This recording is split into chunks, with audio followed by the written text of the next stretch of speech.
दोस्तों दुनिया के बेहद पावरफुल, खूबसूरत और विकसित देशों में से एक है फ्रांस, जिसका ऑफिशियल नाम फ्रेंच रिपब्लिक है। ये देश काफी ज्यादा विकसित है इसलिए अमीर भी है, और इस देश को अमीर बनाने में बहुत बड़ा योगदान यहाँ के लोगों या सरकार के अलावा यहाँ की ज्योग्राफी का भी है। यहाँ की ज्योग्राफी में ऐसा क्या है जिसकी वजह से फ्रांस को one of the best geography वाला देश कहा जाता है, आज की वीडियो में आपको जानने को मिलेगा। दोस्तों इस देश की जीडीपी की बात करें तो पूरी दुनिया में ये 7वें नंबर पर आता है, जबकि यूरोप में 2nd नंबर पर आता है। उतनी यहाँ की पॉपुलेशन भी नहीं है, यहाँ की पॉपुलेशन केवल 7 करोड़ है, लेकिन फिर भी ये इतना ज्यादा अमीर है। पॉपुलेशन के मामले में फ्रांस पूरी दुनिया में 20वें नंबर पर है। यहाँ की कैपिटल सिटी की बात करें तो वो है पेरिस, और ये दुनिया के सबसे फेमस शहरों में से एक है। फ्रांस की यूं तो ऑफिशियल लैंग्वेज फ्रेंच है, लेकिन यहाँ के बहुत से लोग इंग्लिश भी समझ लेते हैं। एरिया के मामले में ये लगभग 6,40,000 स्क्वायर किलोमीटर में फैला हुआ दुनिया का 42वां बड़ा देश है। लेकिन दोस्तों ये जो एरिया है इसे मेनलैंड फ्रांस कहा जाता है, पर फ्रांस आज भी ब्रिटेन की तरह बहुत से आइलैंड पर कब्जा किए हुए हैं। अगर आप फ्रांस के असल एरिया और असल बॉर्डर की बात करें तो प्रशांत महासागर के इन आइलैंड से लेकर दक्षिण अमेरिका के घने जंगलों तक, कनाडा की कोस्ट लाइन से लेकर हिंद महासागर के छोटे छोटे आइलैंड तक, ये सब फ्रांस का हिस्सा है।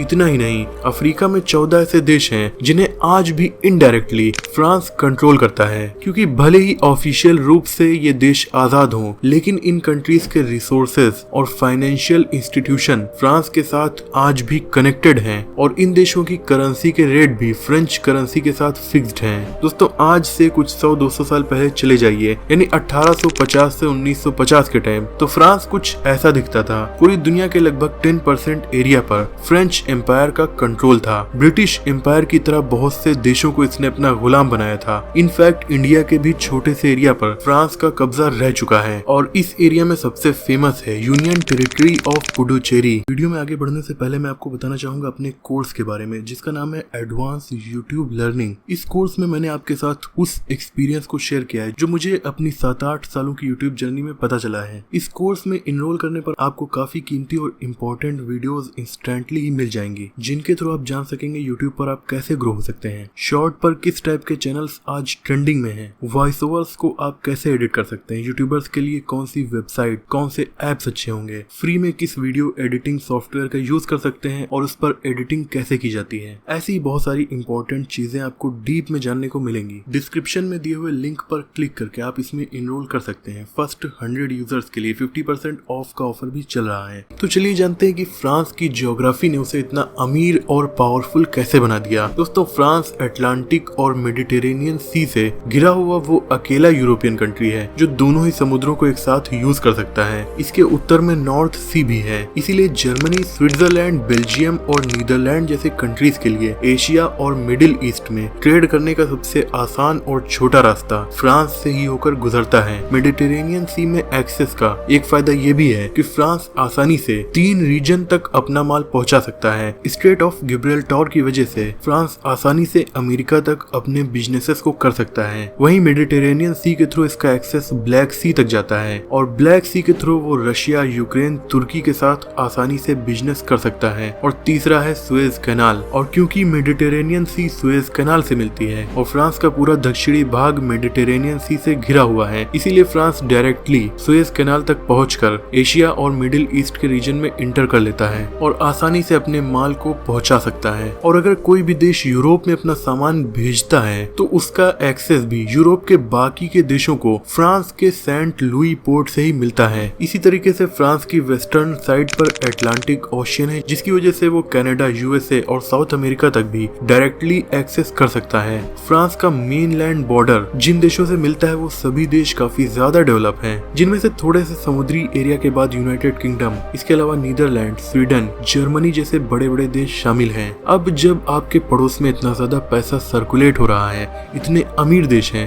तो इसके इफेक्ट आप पर भी पड़ने वाले हैं। बात करें फ्रांस में मौजूद रिवर और माउंटेन्स की, तो सबसे पहले अगर हम फ्रांस के दक्षिणी साइड पर जूम इन करें तो यहाँ पर फ्रांस और स्पेन के बॉर्डर के बीच पायरेनीज माउंटेन रेंज है। इस माउंटेन रेंज की वजह से फ्रांस को अपने दक्षिणी एरिया से बहुत ज्यादा नेचुरल प्रोटेक्शन मिली हुई है। इसी तरह फ्रांस के दक्षिणी भाग में इटली के साथ बॉर्डर जब लगता है तो वहाँ पर एल्प्स माउंटेन रेंज है। आपको ये शायद पता होगा कि एल्प्स यूरोप की सबसे ऊंची माउंटेन रेंज है और यूरोप के 8 देशों में फैली हुई है। इन्हीं पहाड़ों की वजह से फ्रांस की आधी ईस्टर्न साइड भी सेफ हो जाती है और बाकी की साइड राइन रिवर की वजह से सेफ हो जाती है, जो फ्रांस और जर्मनी को डिवाइड करता है। ऐसे में बस नॉर्दर्न एरिया ही बचता है जो बिल्कुल फ्लैट है। हिस्टोरिकली यही वो बॉर्डर है जहाँ से 3 बार फ्रांस पर जर्मनी ने अटैक किया था, एक बार 1870 में, फिर 1914 में और फिर फाइनली वर्ल्ड वॉर 2 के दौरान 1939 में। इसके अलावा लगभग सभी एरिया फ्रांस के नेचुरली ही प्रोटेक्टेड हैं। फ्रांस के नॉर्थ वेस्टर्न साइड की बात करें तो ये एरिया इकोनॉमिकली फ्रांस के लिए बहुत ज्यादा इम्पोर्टेंट है। सबसे पहले तो नॉर्दर्न यूरोप का सारा ट्रेड यहीं से होकर गुजरता है और अगर उसे दुनिया में और भी कहीं जाना होता है तो भी उसे इसी एरिया से होकर गुजरना होता है, क्योंकि फ्रांस का दक्षिणी बॉर्डर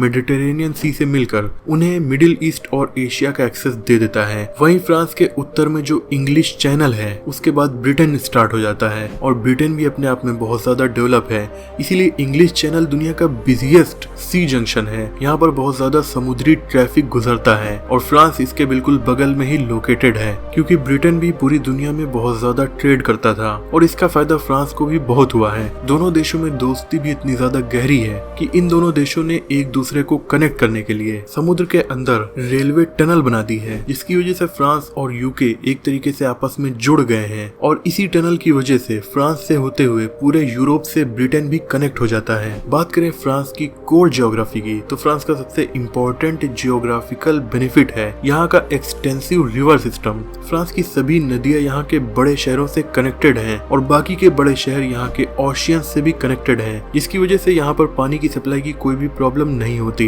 दूसरी बड़ी वजह है यहाँ की ज्यादातर जमीन फर्टाइल भी है। इसी फर्टाइल जमीन की वजह से फ्रांस यूरोप का तीसरा सबसे बड़ा एग्रीकल्चर एक्सपोर्ट करने वाला देश भी है। इन्हीं रिवर्स के फ्लो की वजह से फ्रांस के पास यूक्रेन के बाद एग्रीकल्चरल फर्टाइल जमीन भी है। इन्हीं रिवर्स का यूज करके फ्रांस पूरी दुनिया में तीसरी सबसे ज्यादा बिजली भी प्रोड्यूस करता है। जी हाँ, फ्रांस अपनी नदियों का यूज करके हाइड्रो इलेक्ट्रिक पावर ऐसी प्रोड्यूस करता है कि पूरी दुनिया में 3rd बिगेस्ट इलेक्ट्रिसिटी प्रोड्यूसर बन जाता है। ये यूरोप के उन देशों की तरह नहीं है जो केवल डेवलप हैं, बल्कि ये काफी ज्यादा ताकतवर भी है। मिलिट्री के मामले में ये टॉप 10 में आता है। ये दुनिया का 11th पावरफुल कंट्री भी है और एक न्यूक्लियर पावर्ड कंट्री है। इंडियन ओशन में मौजूद आइलैंड की बात करें तो फ्रांस ने अपने इन आइलैंड्स पर बहुत हैवी मिलिट्री प्रेजेंस बना रखी है और ये उसने इसलिए किया है ताकि इन एरिया से गुजरने वाले फ्रांस के पानी के जहाज प्रोटेक्ट रह सकें। साथ ही मिडिल ईस्ट के देशों और साउथ ईस्ट एशिया में अगर कोई जियोपॉलिटिकल टेंशन फ्रांस के खिलाफ हो